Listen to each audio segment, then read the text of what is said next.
आप देख रहे हैं मिशन न्यूज़ पाकिस्तान की आवाज़।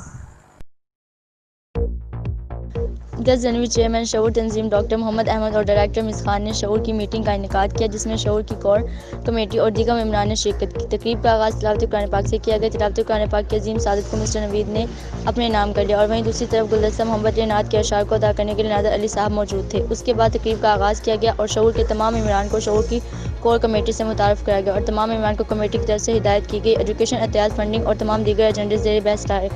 मौजूदा साल में आने वाले ख़ास दिनों को मद्देनज़र रखते हुए कई तदाबीर बनाई गई। इख्तिताम पर शऊर की बहबूद के लिए दुआ भी कराई गई। इन तमाम तर मामलात के बाद शऊर के मेम्बरान की साबित कदमी के लिए एक दुआ की गई। शऊर के चेयरमैन डॉक्टर मोहम्मद अहमद और डायरेक्टर मिस खान को हमरा कोर कमेटी के तमाम मेम्बरान की ग्रुप फ़ोटो ली गई और इस तरह नए अज़ाइम और दुआओं के साए में तकरीब अपने इख्तिताम को पहुँची।